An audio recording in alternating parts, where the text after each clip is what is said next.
solving percent problems using percents. Now, finding a percent is sometimes easier when you visualize using a model. And here's an example of a model right here. So the blue part at the bottom represents the whole.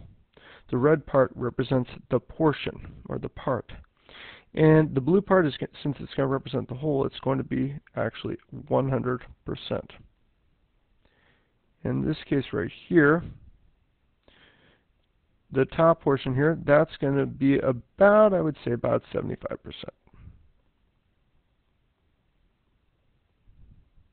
And if we were to go ahead and say, well, this is 200 candy bars.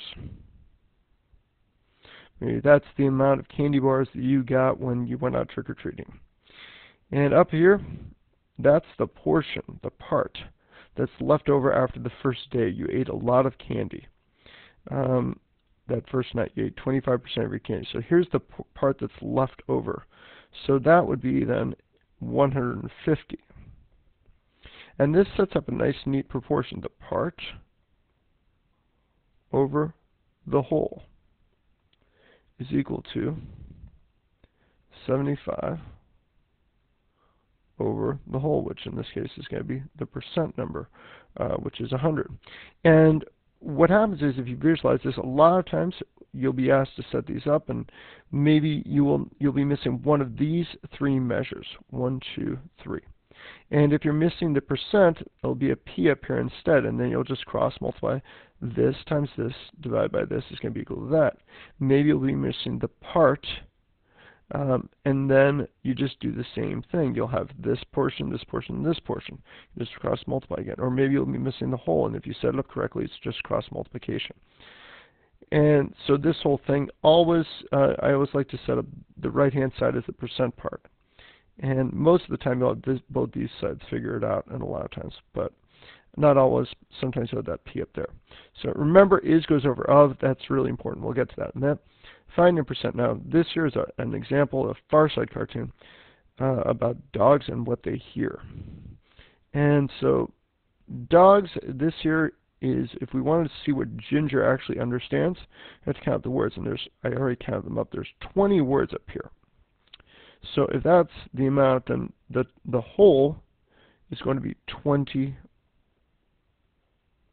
And the part that she actually understands, there's only 2 words that she actually understands, which are her name. And then we figure out what percent does she understand. Well, we're just figuring out the value of p. Now, this times this, 200 divided by 20. So the percent that she understands is 10%. So that's it. Now over here, if you score 19 out of 20 on a test, what percent is that?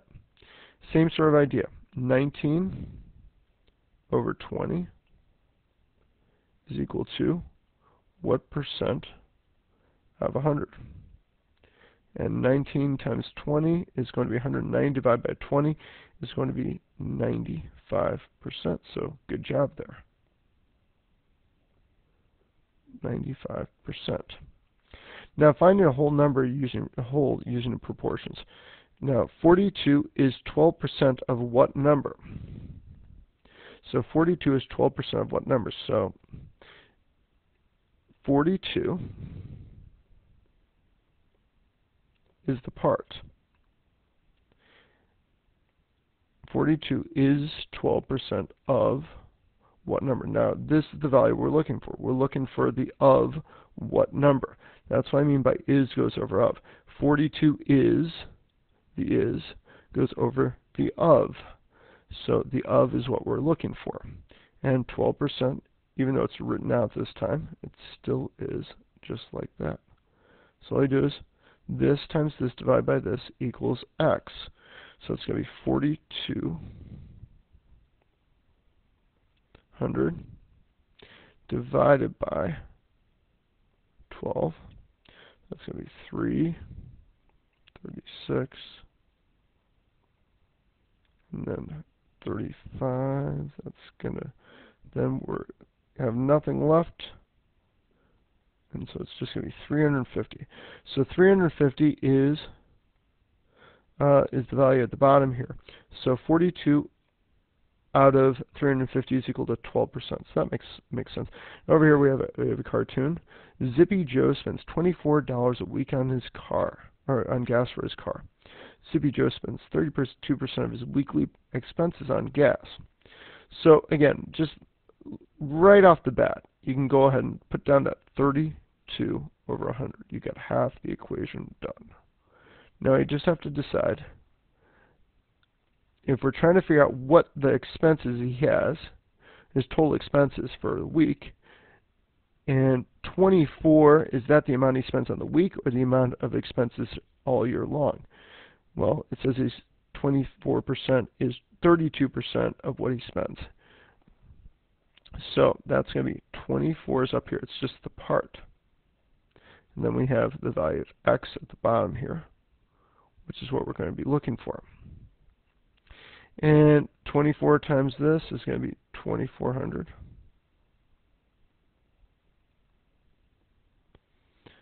And that's going to be equal to 32 times the value of x.